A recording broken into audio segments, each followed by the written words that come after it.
Hello students, so this is the quick analysis of the 8th April evening shift और जिसका हम सोच रहे थे सर कुछ चेंज होगा क्या इस शिफ्ट में। अपनी जो शिफ्ट थी पहले वाली फोर्थ फिफ्थ सिक्स, उससे ट्रेंड थोड़ा चेंज दिखा। Physics was better, yes you heard it right, it was better constructed. Solve करना पड़ रहा था बच्चों को, डायरेक्ट फॉर्मूला बेस्ड सवाल उतने नहीं थे जितने हमने पहली वाली शिफ्ट्स में देखने को मिले, और कई कई जगहों पे बीच में अच्छे सवाल थे। बट मैं अभी भी बोल रहा हूं, इसका मतलब ये नहीं है कि बहुत ज्यादा टफ था। अगर आप वेल प्रिपेयर्ड हैं फिजिक्स में, अभी भी पेपर बढ़िया जाएगा।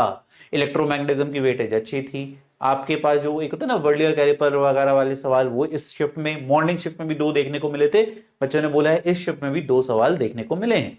But be ready that physics सिर्फ थ्योरेटिकल या सिर्फ फॉर्मूला ओरिएंटेड ना होके कभी भी आपको ट्रिक कर सकती है। जिससे प्रॉब्लम पता है क्या हुई है? Time management.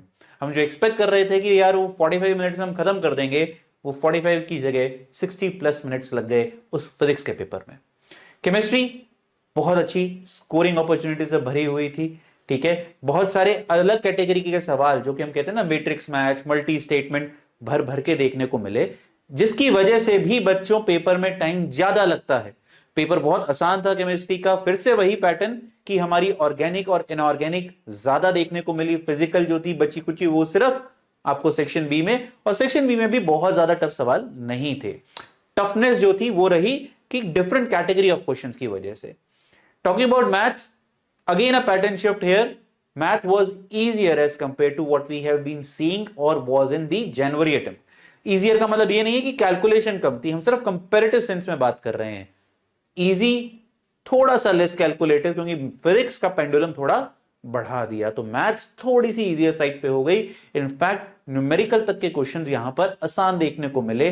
तो कमिंग बैक कि सर ओवरऑल एनालिसिस क्या निकालें, अगर आप टाइम मैनेज करके सही चलते इस पेपर में, ये समझ जाते कि फिजिक्स में अगर टाइम ज्यादा लग रहा है, घबराने की बात नहीं है, हो सकता है उसका इंपैक्ट मैथ्स में हम रिकवर कर लेंगे, मैथ्स आसान आ जाएगी तो पेपर अच्छा हो जाएगा। मैथ्स का पेपर काफी आसान बोला है बच्चों ने, बट जब पेपर आएगा तो पता चलेगा। बट रिमेंबर, जिनका भी पेपर कल है, manage time very well and be ready that any subject any given day can give you a shock. So be ready that you can not get that shock. God bless, keep working hard.